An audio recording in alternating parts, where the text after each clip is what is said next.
పాఠశాల, వేద పాఠశాల, ఆధ్యాత్మిక విద్యార్థుల అధ్యయనశాల, ఆధ్యాత్మిక జీవిత పాఠాల పరిశోధనశాల. ఆది నుండి బైబిల్ క్లుప్త అధ్యయనానికి మరో సదవకాశం. ఆయా వ్యక్తుల జీవిత పాఠాలు నేర్చుకునే మరో సువర్ణవకాశం.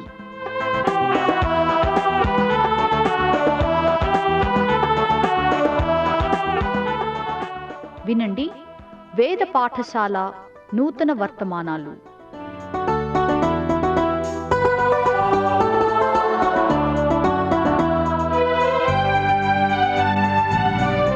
వేద పాఠశాల రేడియో శ్రోతలకు స్వాగతం.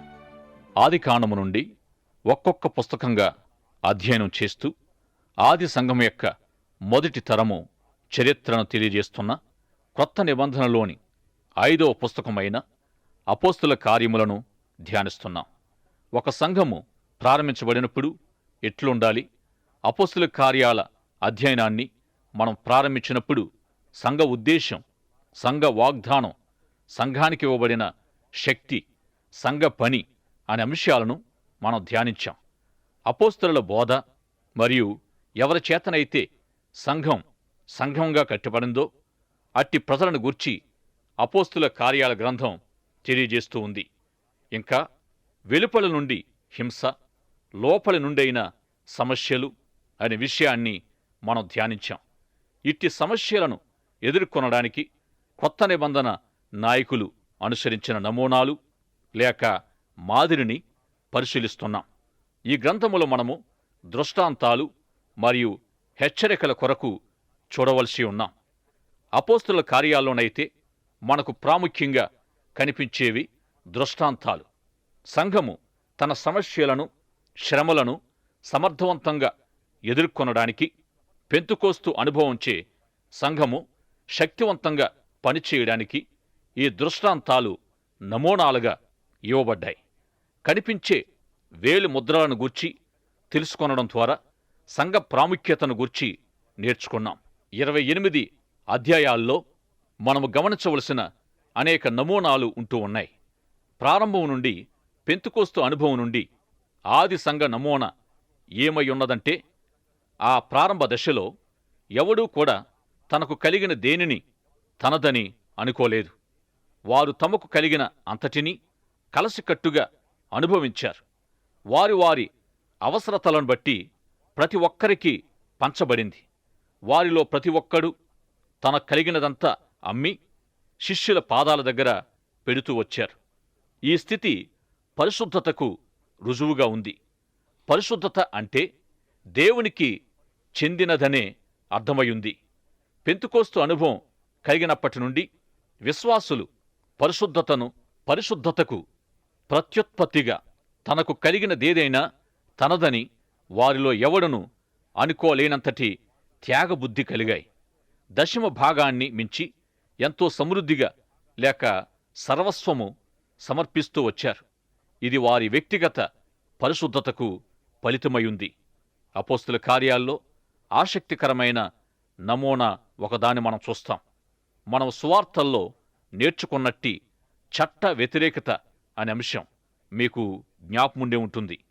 కైసరకు పన్నిచ్చుట న్యాయమా కాదా అని తనను అడిగిన వారితో ప్రభు పన్ను చెల్లించాలి అంటే ఆయన రోమా పక్షం వహించాడని, చెల్లించవద్దు అని అంటే తనను పట్టుకోవడం కోసమైనట్టి వారి ఉద్దేశాన్ని ఎరిగినవాడై పన్ను రోకపైనున్న కైసరు చేవ్రాత రూపాయలను బట్టి కైసరవి కైసరికి, దేవునివి దేవునికి చెల్లించండని చెప్పినప్పుడు వారు ఆశ్చర్యపోయారు. ప్రభు అనిన ఈ మాటల అర్థమేమిటంటే, డబ్బు కైసరకు, మిమ్మను మీరు దేవునికి సమర్పించుకోండని ప్రభువారు చెప్పారు. దేవుడెప్పుడూ కూడా కైసరికిచ్చేవి నాకివ్వండని ఆయన అనడు. కాని కైసరు మాత్రం దేవునికిచ్చేది తనకిమ్మంటాడు. కాని దేవునివి మనిషికి ఇవ్వబడవు. ప్రభు తన శిష్యులకు ఆయన నామాన్ని ప్రకటించమని దృఢంగా ఆజ్ఞాపించారు.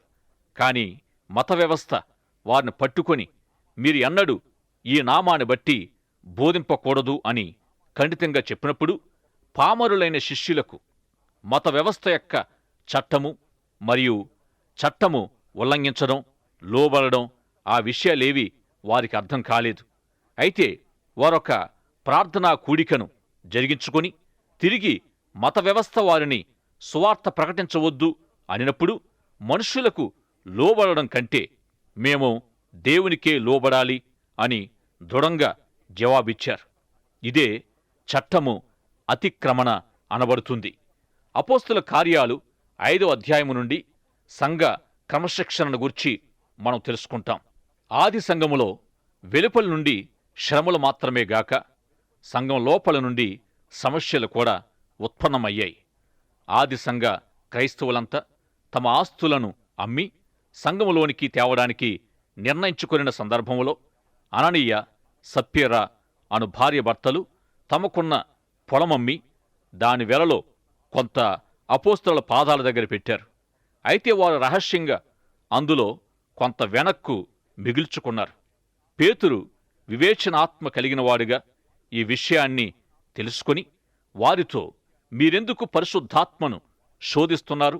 మనుషులతో కాదు, మీరు దేవునితోనే అబద్ధమాడారు అని అనగానే అననీయ అనే అతడు భయముతో వెంటనే మరణించాడు. ఈ విషయం ఎరుగకనే సప్పీరా అనే అతని భార్య లోపలికి వచ్చింది. పేతురు ఆమెను, మీరు మీ పొలాన్ని ఇంతకే అమ్మారా అని అడిగినప్పుడు ఆమె, అవును, ఇంతకే అమ్మాము అంది. అప్పుడు ఆమెతో, మీరెందుకు ఈ విధంగా ఏకీభవించి అబద్ధమాడుతున్నారు అని, నీ పెనిమిటిని మోసుకొని పోయినవారు నిన్ను కూడా మోసుకొని పోతారు అని పేతురు అన్నప్పుడు ఆమె మరణించగా వారు ఆమెను కూడా మోసుకొని పోయారు. ఈ విధంగా జరిగిన తరువాత ఆది సంఘ క్రైస్తవులు దేవునికి ఎంతగానో భయపడ్డారు. ఈ విధంగా విశ్వాసులు, సామాన్య ప్రజలు ఈనాటికి బోధకులకు కూడా భయపడమనేది బహుశా ఆది సంఘ కాలం నుండి అభివృద్ధి చెందుతూ వచ్చిన ధోరణి కావచ్చు.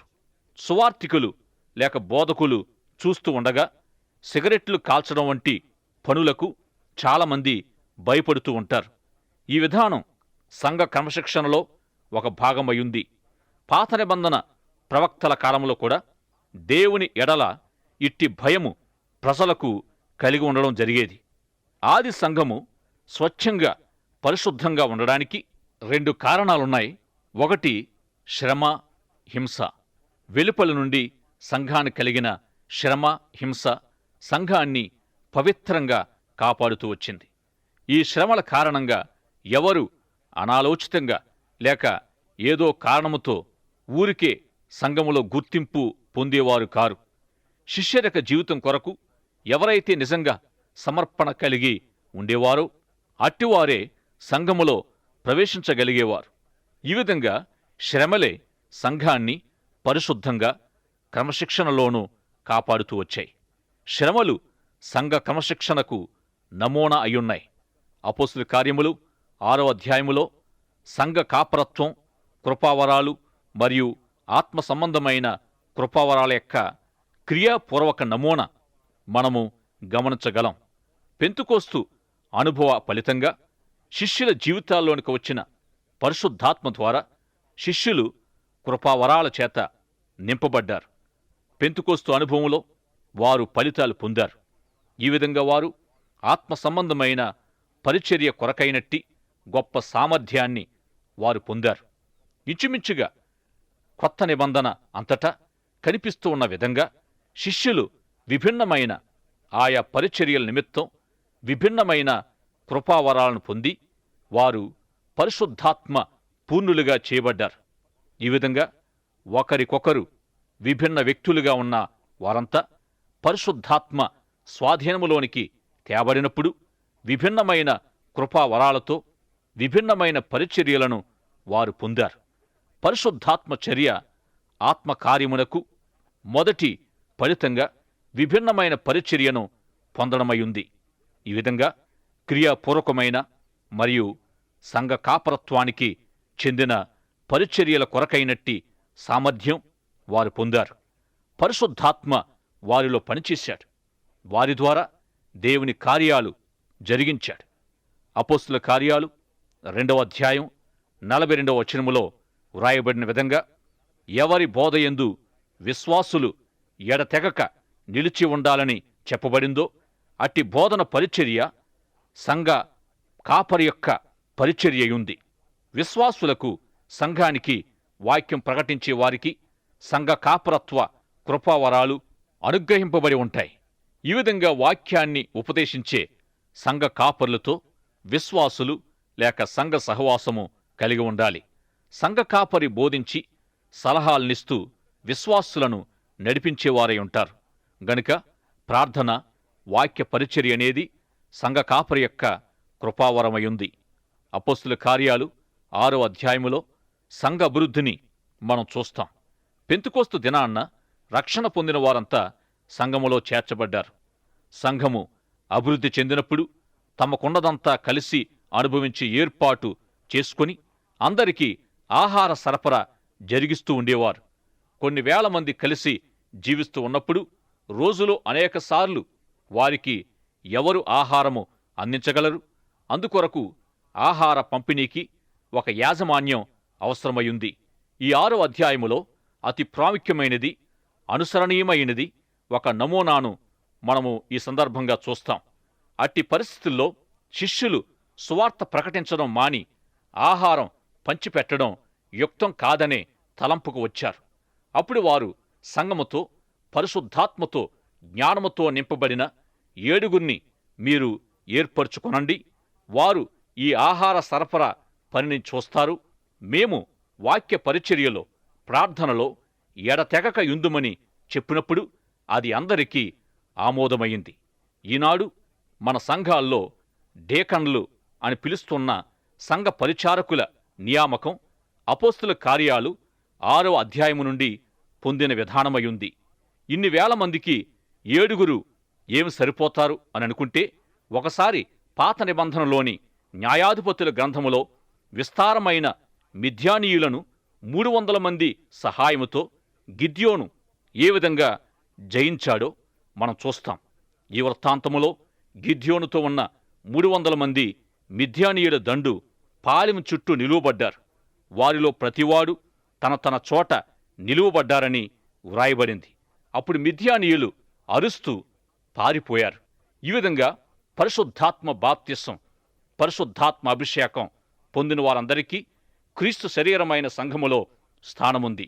ఆ విధంగా పరిశుద్ధాత్మ సామర్థ్యాన్ని అనుసరించిన పరిచర్య ప్రతి ఒక్కరికి ఇవ్వబడుతుంది. కొందరు సంఘ కాపరత్వం కృపావరాలు, ప్రయోగాత్మకమైన కృపావరాలు, ఆత్మ సంబంధమైన కృపావరాలు ఆయా విధాలుగా ఇవ్వబడతాయి.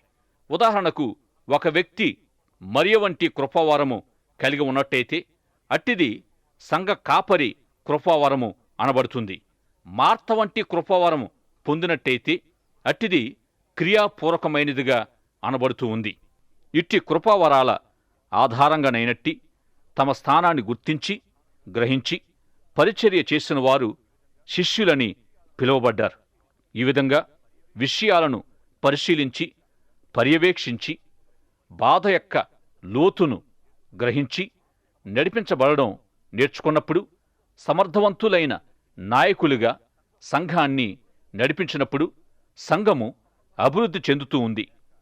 ఆత్మ సంబంధమైనట్టి లేక సంఘ కాపరత్వ కృపావరము కలిగిన వారు సంఘము యొక్క ఇతర బాధ్యతల నిమిత్తమైన క్రియాపూర్వక కృపావరాలు గలవారు వారి వారి స్థానాలను గుర్తించాలని మొదటిగా మనం నేర్చుకున్నాం. సంఘము అభివృద్ధి చెందుతున్న కొలది సంఘ ఆదాయ వ్యయాలు, ఇతర వ్యవహారాలు కూడా అభివృద్ధి చెందుతూ ఉన్నప్పుడు ఇట్టి అభివృద్ధి వ్యవహారాలను ఎవరు పర్యవేక్షించాలి? అపోస్తుల కార్యాల్లోని నమూనాను అనుసరించి సంఘములోని ఇతర బాధ్యతల నిమిత్తం ఎవరైతే క్రియాపూర్వకమైన, ప్రయోగపూర్వకమైనట్టి కృపావరాన్ని పొందినవారై ఉంటారో అట్టివారిని ఏర్పాటు చేసుకోవాలి. ఆ విధంగా ప్రతి ఒక్కరూ ఎవరి స్థానములో వారు నిలువబడినప్పుడు సంఘ పరిచర్య అభివృద్ధికరంగా కొనసాగుతుంది. సంఘ కాపరత్వ పరిచర్య పొందినవారు తమ పిలుపును స్పష్టంగా తెలుసుకున్నప్పుడు క్రియాపూర్వకమైన కార్యార్థమైన కృపావరాలను పొందిన వారిని కనుగొని మీపైని ఏర్పాటు చేసుకొనండి. వారు వారి స్థానాల్లో, మేము మా స్థానాల్లో నిలువబడి పని చేయాలని సంఘముతో చెప్పి, మేము ప్రార్థన వాక్య పరిచర్యలో నిలుకడగా ఉందుమని చెప్పాలి. ఇట్టి ఏర్పాటుతో శిష్యులు అపోస్తులైన వారు ప్రార్థనా వాక్య పరిచర్యల కొరకు తమ్మును తాము ప్రత్యేకించుకున్నప్పుడు దేవుని వాక్యము ప్రబలమై శిష్యుల సంఖ్య యెరూషలేములో బహుగా విస్తరించెను. మరియు యాజకుల్లో అనేకులు విశ్వాసమునకు లోబడిరి. ఇక మన స్థానిక సంఘాల్లో అపోస్తుల కార్యాల నమూనాకు విరుద్ధంగా సువార్తికులు, సంఘ కాపరుల మీదనే సంఘములోని ఇతర బాధ్యతలను కూడా మోపడం అన్యాయము అనిపించుకుంటుంది. వారం రోజుల పనులన్నీ సంఘ కాపరి చేతనే చేయించి సంఘము అతనికి వేతనం చెల్లిస్తుంది గదా, మొత్తమంతా సంఘ కాపరి చేతనే చేయించి తిరిగి ఆదివారము శక్తివంతమైన సందేశము అందించలేకపోయాడంటే ఆశ్చర్యపడవలసిన పని లేదు. అట్టి పరిస్థితుల్లో శిష్యుల సంఖ్య విస్తరించదు. ఎందుకంటే వాక్య పరిచర్యను, ఇతర బాధ్యతలను సంఘ కాపరి ఒక్కడే సమర్థవంతంగా నిర్వహించలేడు. వాక్య పరిచర్య, ప్రార్థన పరిచర్యలను గూర్చి మనం ధ్యానించినప్పుడు మనకు అర్థం కాగల సత్యాలేమిటంటే, వాక్య పరిచర్య అనేది కేవలం అక్షరార్థమైనది గాక పునర్జన్మ లేక కొత్త జన్మ సత్యము దీనిలో ఇమిడి ఉంది. వాక్యము శరీరధారియగుట అనే అంశాన్ని మనము కొత్త నిబంధనలో తెలుసుకుంటాం.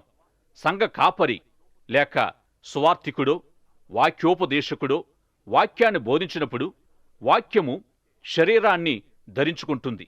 అంటే నెరవేర్పు నొందడం జరుగుతుంది. ఏదో సిద్ధాంతము లేక వేదాంతము శరీరము దాల్చి శిష్యుల సంఖ్యను విస్తరింపచేయదు. గొప్ప శక్తిని తీసుకొని రాదు గాని సమాచారం మాత్రం అందిస్తుంది. దేవుని వాక్యము సమాచారంగా మాత్రమే అందించబడినప్పుడు అక్కడ ఏమి జరగబోదు. ఇక వాక్య ప్రకటన ఆత్మవరంగా ఎక్కడైతే ఎవరికైతే అనుగ్రహించబడుతుందో అట్టి వాక్య పరిచర్య ప్రార్థనా జీవితముతో కూడినదై ఉండాలి. వాక్య పరిచారకులు ఈ విధంగా ప్రార్థన వాక్య పరిచర్యలను సమంగా జరిగించినప్పుడు సంపూర్ణ సేవ కాగలదు. వాక్య పరిచర్య యొక్క ప్రాముఖ్యతను సంఘ కాపరి సరిగ్గా తెలుసుకున్నప్పుడు తన సంఘాన్ని శక్తివంతం చేసే వాక్య పరిచర్య అందించగలుగుతాడు. దేవుని ప్రజలకు దేవుని వాక్యం అందించవలసిన వాక్య బోధకుడు తనను తాను దేవుని వాక్యానికి అప్పగించుకొని ప్రార్థనాపూర్వకంగా తన వాక్య పరిచర్యను జరిగించాలి. వాక్య పరిచర్య నిమిత్తమైనట్టి ఈ నమూనా అపోస్తుల కార్యాల్లో మనం తెలుసుకుంటున్నాం. ప్రతి ఒక్కరూ తమ తమ కృపావరాల నమూనాలను తెలుసుకొని వారి వారి స్థానాల్లో నిలువబడాలి. ఈ గ్రంథములోని మరి ఒక నమూనా హతసాక్షి జీవితం. 7వ అధ్యాయములో దేవుని వాక్యాన్ని ప్రజల మధ్య ప్రకటించిన స్టెఫెను హతసాక్షి కావడం మనం చూస్తాం. హతసాక్షి సంఘ అభివృద్ధికి విత్తనం, హతసాక్షుల రక్తం సంఘానికి విత్తనం. సంఘం వెలుపల నుండి కలిగే హింస, శ్రమ సంఘ అభివృద్ధికి దోహదపడుతుంది. స్టెఫెను చంపబడినప్పుడు అతన్ని చంపిన వారి వస్త్రాలకు తార్సువాడైన సౌలనబడిన పౌలు కాపలా ఉన్నాడు. పౌలు మార్చబడి శక్తివంతమైన ఒక స్వార్థికుడిగా ఉన్నప్పటి దశలో చేసిన ప్రసంగాల ద్వారా హతసాక్షుల జీవితం అంటే పరిశుద్ధులు రక్తం చిందించిన సంఘటనలు అతనినెంతగా ప్రభావితం చేశాయో మనం తెలుసుకోవచ్చు. స్టెఫెను తన విశ్వాసం నిమిత్తం చంపబడ్డాడు.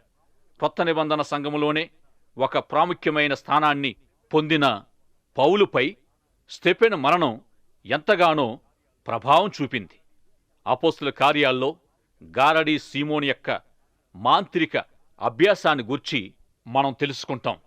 మనుషులు కని విని ఎరుగని ఎన్నో విషయాలు భూమికి ఆకాశానికి మధ్యలో అంటే దయ్యపు ప్రపంచానికి సంబంధించినవి ఉన్నాయంటారు కొందరు.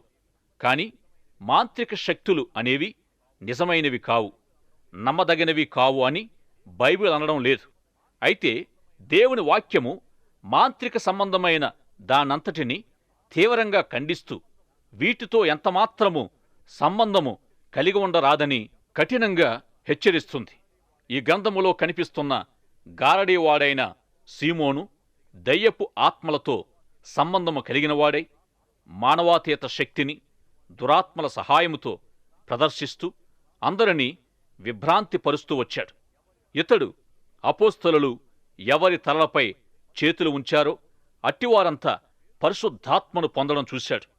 పేతురు ఫిలిప్పు పరిచర్య చేసిన సమరయ ప్రాంతానికి విశ్వాసులను సందర్శించడానికి వెళ్ళినప్పుడు అప్పటికే ఫిలిప్పును వెంబడిస్తున్న గారడీ సీమోను తన ప్రఖ్యాతి కొరకు పరిశుద్ధాత్మ వరం పొందాలని ఆశించి కొంత ద్రవ్యం వారి ముందుంచి పరిశుద్ధాత్మ వరాన్ని కొనడానికి ప్రయత్నించాడు. అప్పుడు పేతురు గారడీ సీమోనును, నీ వెండి నీతో కూడా నశించునుగాక అని గద్దించాడు. సహజమైన లేక మూల భాషలో చదివినప్పుడు ఈ మాటకు అర్థమేమిటంటే, నీ డబ్బుతో సహా నరకానికి పొమ్మని అర్థమిస్తుంది. ఇంకా పేతురు అతని గద్దిస్తూ, నీ హృదయము దేవుని ఎదుట సరైనది కాదని, తన చెడుతనము, దుర్నీతి, దుష్టత్వము మొదలైనవన్నీ విడిచిపెట్టి మారుమనసు పొంది క్షమించబడమని హెచ్చరించాడు. గారడీ సీమోను అప్పటికే బాప్తిసం పొంది విశ్వాసిల ఫిలిప్పు వెంట ఉన్నాడు. కాని నిజమైన విశ్వాసి కాడు. అతడు ప్రజల మెప్పు ప్రాపకం కోసం పరిశుద్ధాత్మను కొనుక్కోవడానికి ప్రయత్నించాడు. ఆర్చ్ బిషప్ కాలములో అతని కార్యాలయము రాజకీయ శక్తిగా కొనసాగుతూ ఉండేది. ఎప్పుడైనా ఈనాడైనా సంఘాల్లోని యాజమాన్యములో ఐశ్వర్యవంతుడైన కారణంగా ఒక వ్యక్తి ముఖ్య పదవిని పొందినట్టయితే అది గారడీ సీమోను విధానమే కాగలదు. ఈ గ్రంథములోని మరొక నమూనా స్వస్థతా పరిచర్య. సువార్తల్లోని ప్రభు పరిచర్యలో, అపోస్తుల కార్యాల్లో కూడా స్వస్థత పరిచర్య కనిపిస్తుంది. తన నజరేతు పరిచర్య ప్రణాళికలో ప్రభు గుడ్డివారికి చూపునివ్వడానికి, బంధించబడి నలిగిన వారిని విడిపించడానికి తానొచ్చానని లూకా సువార్తలో ప్రభు ప్రకటించారు. ప్రభు పరిచర్యలోని 1/3 భాగము స్వస్థత పరిచర్యయుంది. ఈ విధంగా అపోస్తుల కార్యాల్లో స్వస్థత పరిచర్య ప్రముఖ స్థానములో ఉంటూ ఉంది. పునరుత్థాన ప్రభు చర్యలని ఈ గ్రంథ ప్రారంభ ప్రసారాల్లో మనము ధ్యానించిన విధంగా ప్రభు యొక్క స్వస్థత పరిచర్యను శిష్యులు కొనసాగించారు. పేతురు ఏ మార్గములో అయితే వెళుతున్నాడో అక్కడి ప్రజలంతా తన వెంట వస్తూ అతని నీడైన తమపై పడాలని ప్రయత్నించేవారు. పేతురు వ్యాధిగ్రస్తులైన వారిని దాటి వెళ్తుండగా వారు స్వస్థత పడ్డారు. ఇది పేతురు విషయములో అక్షరాల జరిగింది. అపోస్తలులు అందరూ కూడా స్వస్థత పరిచర్యను జరిగించారు. 3వ అధ్యాయములో పేతురు, యోహానులు శృంగారమనే దేవాలయం దగ్గర 40 ఏండ్ల వాడైన ఒక కుంటివాణిని స్వస్థపరిచారు. వాడు భిక్షం కోసం అపోస్తలుల వైపు చూస్తుండగా, వెండి బంగారము మా దగ్గర లేవు, నజరేయుడైన యేసు నామమున లేచి నడువుమని చెప్పారు. ఈనాడు మన సంఘాలు ఎంతో ఐశ్వర్యముతో ఉన్నాయి. ఈనాడు మన సంఘాలు వెండి బంగారాలు మా దగ్గర లేవు అనే స్థితిగాక, వాటిని మనము సమృద్ధిగా కలిగిన స్థితిలో ఉంటూ నజరేయుడైన యేసు నామములో లేచి నడువుమని అనలేని స్థితిలో మనమున్నామని ఒక భక్తుడు వ్యాఖ్యానించాడు. పేతురు దగ్గరైతే ఒక నాణెము కూడా లేదు. కాని ఆ కుంటివాణ్ణి లేచి నిలువుమని చెప్పడంతో నిలువబెట్టడంలో ఎలాంటి సందేహము లేదు. నిశ్చయంగా వాడు నిలువబడ్డాడు. బ్రతుకులో ఒక్కసారి కూడా నడవలేకపోయినవాడు ఒకేసారి ఎగిరి గంతులు వేయడం మొదలుపెట్టాడు. దేవుని స్తుతిస్తూ నడిచి వెళ్ళిపోయాడు. ఈ అద్భుత పరిచర్యకు మూలం పరిశుద్ధాత్మ దేవుని శక్తి అని నీవు గ్రహించి పరిశుద్ధాత్మను పొంది ముందుకు సాగడానికి ప్రభువు నీకు సహాయం చేయునుగాక. దైవాశీస్సులు. ఆమేన్.